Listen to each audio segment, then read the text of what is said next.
Hi folks, I'm here today to do a wrap up of the rest of the month of August. I did one about halfway through the month and now we're into September and here are the rest of them.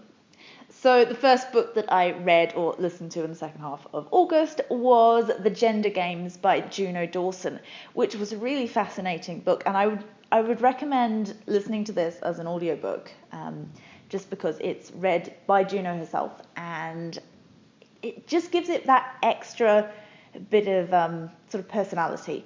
And I always think that biographies are a great thing to listen to as audiobooks as opposed to read, if you can. And yeah, this was a really interesting book. It sort of talks about her transition from being James Dawson to Juno Dawson.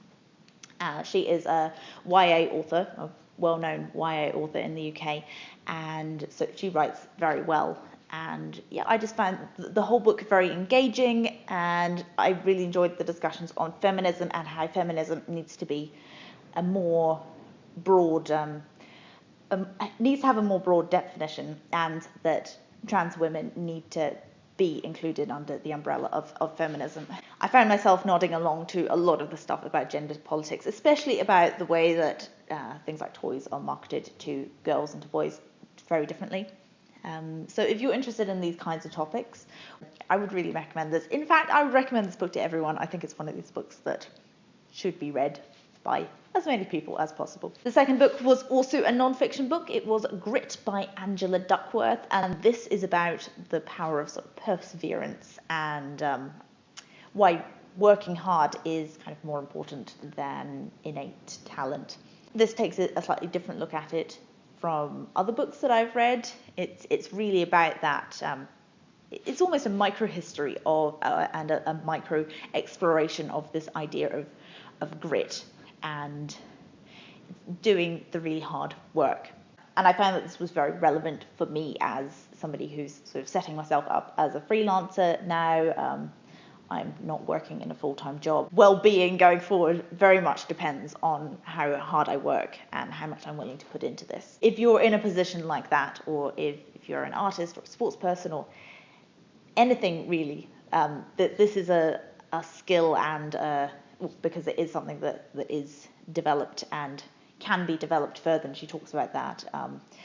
But yeah, it's so applicable across so many different things that I think if you're wanting to sort of succeed in any individual field, then this is a great book, and yeah, I'd recommend picking it up. So the next one that I listened to was The Secret History by Donna Tartt, or I re-listened to some of it. It's one of my favourite books of all time, and it's one that I reread every year or so.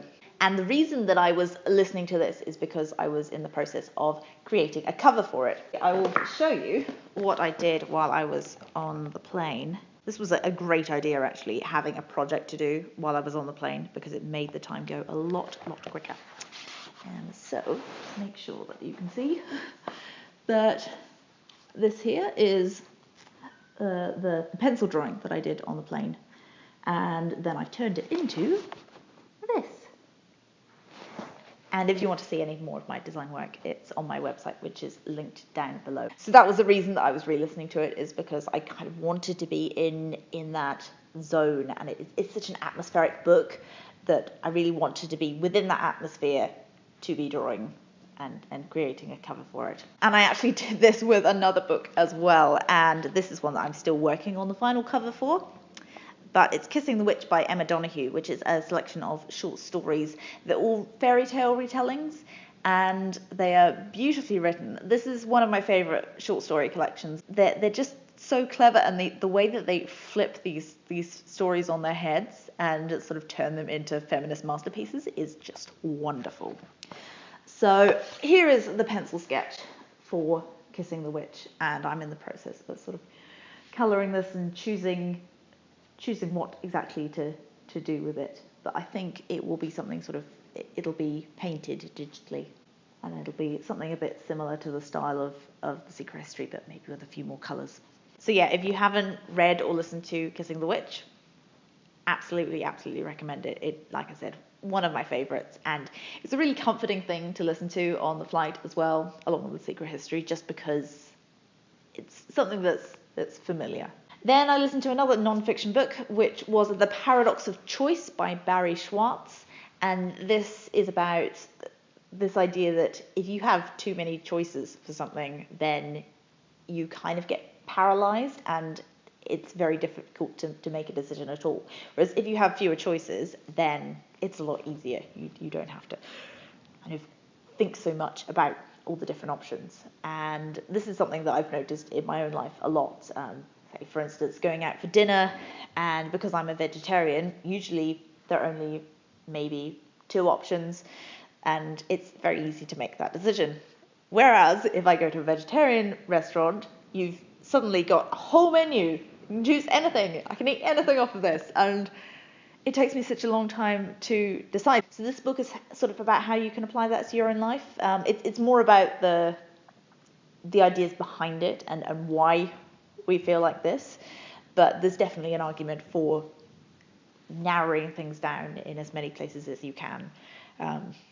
Things like having a smaller wardrobe or having fewer, spice options in your spice drawer. If these are ideas that you would like to know more about, then this is the book to listen to or read. And while I've been working over the last couple of weeks, I've just been re-listening to Song of Ice and Fire by George R.R. Martin, seeing as Game of Thrones is over for another, year and a bit now, and I'm a big fan of the show and the books, so I thought I would re-listen to them. And yeah, it's amazing how much more I'm getting out of them this time around. I think this is the 3rd time that I've listened to them through, so yeah, they're really, really good value for money. But finally, and most excitingly, there is this book here, which is The Beginning of the World in the Middle of the Night by Jen Campbell. And oh my goodness, this is incredible. And I mean, I'm going to sound biased, and I am biased because Jen is my friend, but this is the best short story collection I've ever read.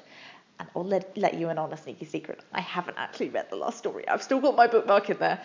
And I can't quite bring myself to finish it, because then it will be over, and then I won't have that little bit left to look forward to. So I probably do just need to read it, but I don't want it to finish, which is a sign of a great book.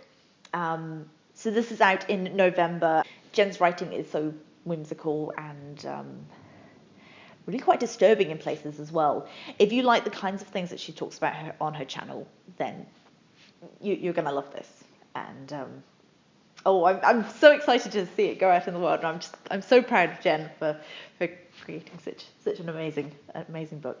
So yeah, those are the books that I read in August. What am I reading at the moment? I'm still going with Song of Ice and Fire, and I suppose this is on my currently reading list as well. I also started The History of Wolves by Emily Fried something. It's one of the Man Booker long-listed books, and I don't know, I've just started it, but it didn't really grab me to begin with. This week I've also done a video for Pan Macmillan, which I will link below or on a card. There I'm talking about the new paperbacks that Pan Macmillan have put out, and that's for their 70th anniversary of Pan paperbacks, and they're really, really cool. Anyway, that's enough of me rattling on. If you want to find me elsewhere online, I am at Holly Dunn Design on Twitter and Instagram, and my website is hollydundesign.com. And the prints for the Harry Potter textbooks will be up very, very soon, and as in within the next few days, hopefully, from this video posting. Anyway, thank you very much for watching, and I will see you in the next one. Bye!